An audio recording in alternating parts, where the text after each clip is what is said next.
Hi folks, I'm Ashraf Ingora. I'm language and soft skill trainer, librarian and parenting coach. English breakfast with Ashraf में आज हम देखेंगे न तू मैं है न मैं तू हूँ। कुछ वाक्यों से संख्या मतलब नंबर या मात्रा मतलब क्वांटिटी की असमानता का बोध होता है। इनके फॉर्मूले को पहले देखें। Other words plus more plus plural noun plus that plus plural noun, एक ये हुआ। दूसरा फार्मूला होगा other words plus more plus material noun plus than plus material noun. Example देखिएगा, there are more girls than boys here. इसका मतलब होता है यहाँ लड़कों से ज़्यादा लड़कियाँ हैं। उसी तरह दूसरा, she has more rice than sugar, उसके पास शक्कर से ज़्यादा चावल है। There is more milk than curd here, यहाँ दही से ज़्यादा दूध है। उसी तरह there are more goats than cows here, यहाँ गायों से ज़्यादा बकरियाँ हैं। I have read more books than you, मैं तुमसे ज़्यादा किताबें पढ़ चुका हूँ। There is more sugar than salt in this pickle, इस अचार में नमक से ज़्यादा शक्कर है। ध्यान रखें, संख्या और मात्रा अर्थात काउंटेबल और अनकाउंटेबल नाउन दोनों के लिए अधिक के अर्थ में मोर प्लस नाउन का इस्तेमाल होता है। अनकाउंटेबल नाउन के साथ इज और काउंटेबल नाउन के साथ आर का इस्तेमाल होता है। कुछ वाक्यों से संख्या या मात्रा की असमानता का बोध होता है। इनका कंस्ट्रक्शन किस तरह होगा, फॉर्मूला पहले देख ले दो, उसके बाद example. Other words plus fewer कम, जिसका अर्थ होता है plus plural noun plus than plus plural noun, एक होगा। दूसरा अदर वर्ड्स प्लस लेस, जिसका अर्थ होता है कम plus material noun plus than plus material noun. Example देखिएगा, there are fewer girls than boys, इसका मतलब यहाँ लड़कों से कम लड़कियां हैं।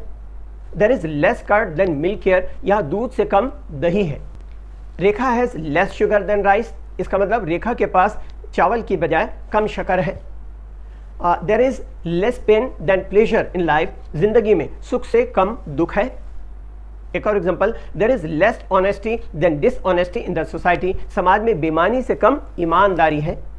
ध्यान रखेंगे, अगर वाक्य में एडवर्ब कंपैरेटिवली का इस्तेमाल किया गया है तो उसके बाद इस्तेमाल होने वाला एडजेक्टिव पॉजिटिव डिग्री में होगा, कंपैरेटिव डिग्री में नहीं होगा।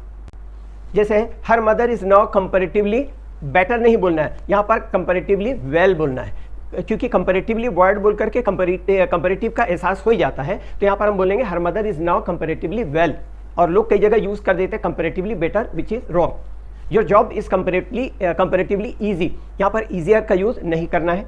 My job is comparatively difficult, यहाँ मोर डिफिकल्ट शब्द का इस्तेमाल नहीं करना है।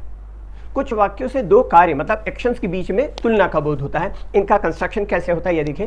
जीरन जो कि वर्बल नाउन होता है, verb plus ING plus is plus comparative plus than plus gerund, और दूसरा फॉर्मेशन होगा इसका it is plus comparative plus infinitive plus than plus infinitive without to. ये दो फार्मूला हो गए। तीसरा फार्मूला देखिएगा, gerund plus isn't plus as positive as plus gerund, और दूसरा इसका और एग्जांपल होगा, इसका दूसरा पैटर्न वो होगा it isn't plus as positive plus infinitive plus as plus infinitive without to. Example से क्लियर हो जाएगा। Reading is easier than memorising, इसको इस तरह से भी कह सकते हैं, it is easier to read than memorise, पढ़ना याद करने की बजाय ज़्यादा आसान है। और इसको दूसरी तरह कह सकते हैं, memorising isn't as easy as reading, या it isn't as easy to memorise as read, मतलब याद करना उतना आसान नहीं है जितना पढ़ना। दूसरा एग्जांपल देखिएगा, walking is easier than jogging, या it is easier to walk than jog, हल्की दौड़ की बजाय टहलना ज़्यादा आसान है। इसको दूसरी तरह कह सकते हैं, jogging isn't as easy as walking, it isn't as easy to jog as walk, हल्की दौड़ना उतना आसान नहीं है जितना टहलना। एक और एग्जांपल देखिएगा, making tea is easier than making food, इसको दूसरी तरह कहें तो it is easier to make food than make it is easier to make tea than make food, इसका मतलब चाय बनाना भोजन बनाने की बजाय ज़्यादा आसान है। और दूसरी तरह देखें, making food isn't as easy as making tea, ये इसको दूसरी तरह कह सकते हैं, it isn't as easy to make food as make tea, मतलब भोजन बनाना उतना आसान नहीं है जितना चाय बनाना। एक और एग्जांपल देखिएगा, saying is easier then doing, या इसको कह सकते हैं इट इज इजियर टू से देन डू, कहना करने की बजाय ज़्यादा आसान है। इसको दूसरी तरह से भी कह सकते हैं, doing isn't as easy as saying, या it isn't as easy to do as say, मतलब करना उतना आसान नहीं है जितना कहना। एक और एग्जांपल देखिएगा, making promise is easier than keeping it, या हम कह सकते हैं it isn't as easy to make promise than keep it, इसका मतलब वचन देना वचन निभाने की बजाय ज़्यादा आसान है। और इसको दूसरी तरह कहें तो हम ऐसा कह सकते हैं, keeping promise isn't as easy as making it, या हम दूसरी तरह ऐसा भी कह सकते हैं इसको, it isn't as easy to keep promise as make it. वचन निभाना उतना आसान नहीं है जितना वचन देना। अब देखें, कुछ सेंटेंस स्ट्रक्चर से तुलना तथा गुणों की असमानता का बोध होता है। इनके कंस्ट्रक्शन पहले देख लें।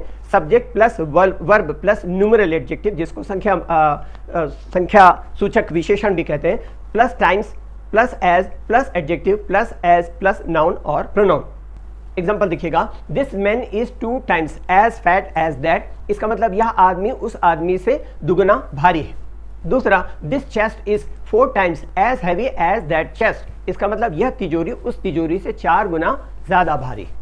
एक और example, my book is several times as good as his books, इसका मतलब मेरी किताब उसकी किताब से कई गुना ज्यादा अच्छी है। एक और एग्जांपल देखें, Madhubala is several times as beautiful as Vyjayanthimala, Madhubala Vyjayanthimala से कई गुना ज्यादा खूबसूरत है। अब ध्यान ये रखें कि इस तरह के सेंटेंसेस की तुलना में 2 गुना, 4 गुना या कई गुना से निश्चित मात्रा का बोध नहीं होता। जब निश्चित रकम, अमाउंट या क्वांटिटी प्लस विशेषण का मतलब एडजेक्टिव का प्रयोग होता है, तब इनका अनुवाद इंग्लिश में इस तरह से होता है। फॉर्मूला देखें, subject plus verb plus amount या quantity plus comparative plus than plus noun, एक फॉर्मूला हुआ। और उसी फॉर्मूले के बेस पर हम सेंटेंस बनाएंगे। This bracelet is 100 rupees cheaper than that, इसका मतलब यह कंगन उससे 100 रुपया अधिक सस्ता है।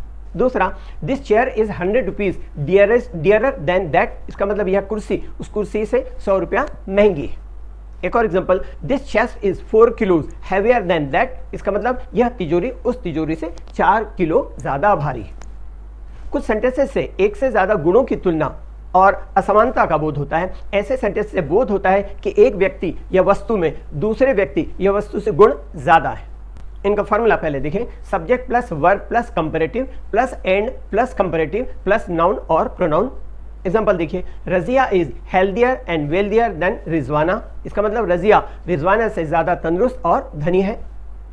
Shoaib is taller and stronger than Shahnawaz, इसका मतलब शोएब शाहनवाज से ज्यादा लंबा और ताकतवर है। This river is longer and wider than that, इसका मतलब यह नदी उससे अधिक लंबी और चौड़ी है। This house is bigger and cheaper than that, यह घर उससे बड़ा और सस्ता है। Shakeel is courteous and better than Kamal, Shakeel Kamal से ज्यादा शिष्ट और अच्छा है। Rahim is richer and wiser than Pankaj, Ravi Pankaj से ज्यादा धनी और होशियार है। Rajeev is braver and able than Kaleem, इसका मतलब राजीव कलीम से ज्यादा बहादुर और योग्य है। Pushpa is more beautiful and more intelligent than Sarla, इसका मतलब पुष्पा सरला से ज्यादा खूबसूरत और ज्यादा समझदार है। कुछ सेंटेंसेस से व्यक्ति या वस्तुओं के गुणों की तुलना की जाती है। ऐसे वाक्यों से बोध होता है कि एक व्यक्ति या वस्तु में एक गुण अधिक और एक गुण कम है। पहले फॉर्मूला देख लें, subject plus verb plus more plus adjective plus than plus adjective. Example देखिएगा, he is more foolish than brave, इसका मतलब वह मूर्ख ज्यादा और बहादुर कम है। Rivers are more long than wide, नदियां लंबी अधिक और चौड़ी कम होती हैं। She is more beautiful than wise, इसका मतलब वह खूबसूरत ज्यादा और होशियार कम है। This well is more deep than wide, इसका मतलब यह कुआं गहरा ज्यादा और चौड़ा कम है। This bracelet is more dear than good, इसका मतलब यह कंगन महंगा ज्यादा और अच्छा कम है। He is more courageous than industrious, इसका मतलब वह साहसी ज्यादा और मेहनती कम है।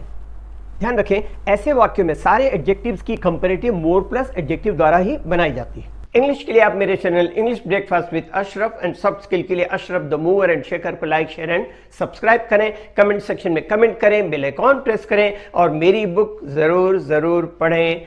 Thanks for watching.